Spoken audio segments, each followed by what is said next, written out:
Hello YouTubers, this is the Noobifier. With the goal of providing the most objective controller review possible, I did a recent rundown of the VKB Gunfighter 2 Gimbal and the MCG Pro Grip. That video is linked up for you right now, and this is part 2.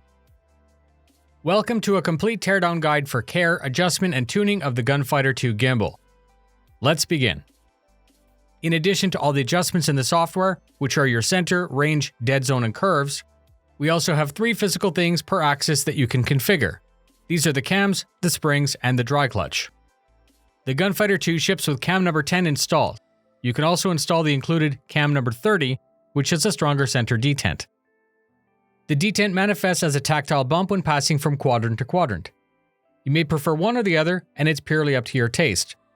In my research, they've never made cam number 20. Springs play a significant role in the tuning. By default, number 20 spring is installed. Your options are between number 10 being the lightest and number 50 being the strongest.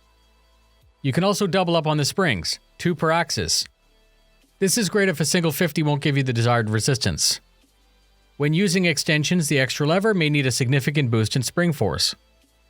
You'll notice that the gimbal ships with many of each spring for this very reason. Springs should be installed with a plastic sleeve attached to protect them from binding together. The third one is the dry clutch. This is a friction-based dampener. For shipping, this might be tightened down to mitigate damage. When buying a high-end controller like this, the manufacturer assumes that the user is going to perform some adjustment before use. You should expect to spend some time disassembling and reassembling the gimbal, changing and adjusting until you get the desired feel. You'll need a 2 and a 2.5mm Allen and a 7mm wrench. Choose a clean, well-lit location. Find something to protect the desk like a mouse pad, and you may want to use a container like a magnetic bowl to keep the parts together. Remove the grip and place it off to the side, and then collect the metal clamp.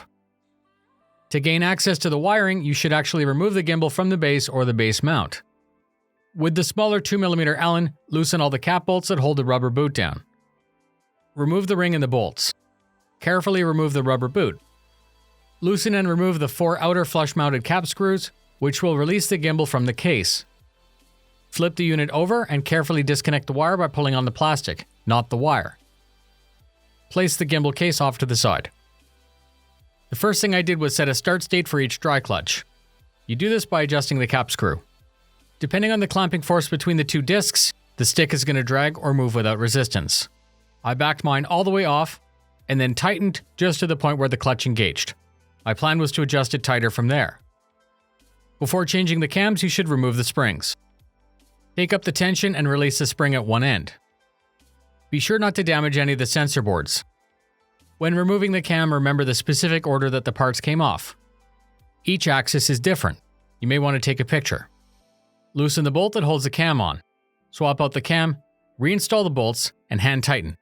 Ensure everything moves without binding, and then snug it up. Replace the spring with the sleeve, and you can add additional springs if needed. Do this for both axes. Assemble in reverse order.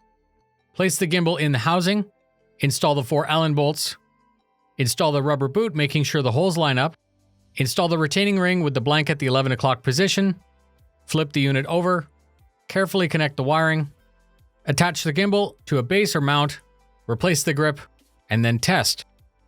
I enjoy working on high-end products because rather than putting a warranty void decal over one screw, you're actually expected to care for and tune like a service weapon. And it's as simple as that. Thank you very much for spending your time with me. I'm testing and comparing VKB, Virpil, and Thrustmaster head-to-head with the goal of producing the most complete breakdown as possible. I feel it's important to praise the good and highlight the weak so that you can choose the system that suits your needs. If you like this video, please share.